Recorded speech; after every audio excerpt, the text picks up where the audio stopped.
bienvenue dans Terrienne. L'actualité sur la condition des femmes dans le monde. Le choix de Terrienne, 26 ans après la déclaration de Pékin, première convention internationale sur les droits des femmes. Un anniversaire à célébrer entre avancées, reculs et promesses à tenir.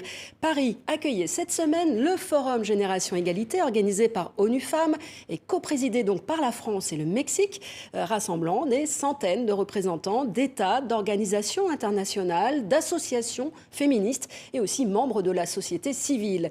Le Forum a annoncé à cette occasion un fonds de 40 milliards de dollars sur 5 ans pour la cause des femmes. Hillary Clinton était l'invitée d'honneur dans un entretien avec nos partenaires de France 2. L'ex-première dame des États-Unis a lancé un message fort aux jeunes générations de filles, tirant les leçons de sa campagne présidentielle en 2016. Cela a été une autre leçon de ma campagne électorale. Ne pas laisser qui que ce soit vous empêcher de parler. Ne laissez personne vous interrompre. Ne cédez pas de terrain. Défendez-vous. Donc on progresse. C'est nouveau. Personne n'avait fait cela avant moi. Et de plus en plus de gens regardent ce qui fonctionne, comment on peut faire. Et regardez ce qui se passe maintenant. Nous avons une vice-présidente, fille d'immigrants. Sa mère originaire d'Inde, son père de Jamaïque. C'est une percée incroyable. Et justement, un coup de griffe sous forme de crayon pour mieux dénoncer les inégalités femmes-hommes en marge du Forum Génération Égalité. ONU Femmes, la France, la Belgique et Cartooning for Peace ont organisé un concours mondial de dessin. Plus de 1200 jeunes artistes âgés de 18 à 28 ans, originaires de 120 pays, y ont participé.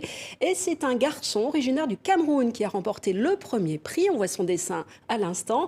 Mais pour découvrir donc les autres lauréats, rendez-vous sur notre site ou sur le site d'ONU Femmes.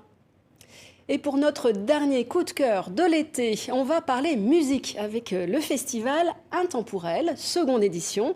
Cette année encore, il s'agit de mettre à l'honneur des musiciennes et des compositrices totalement occultées. On écoute tout de suite la soprano Elsa Dressing lors de la soirée d'ouverture sous les voûtes de l'abbaye de Maubuisson.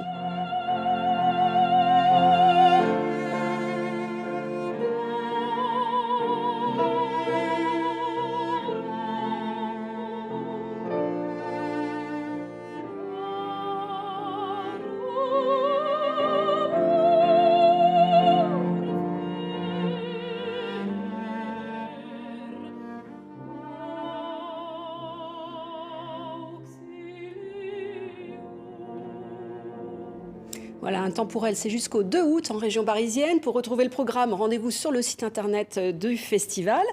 Terrienne vous quitte le temps des vacances, mais pas de trêve pour notre site internet. Et sinon, rendez-vous à la rentrée. Bon été à toutes et à tous.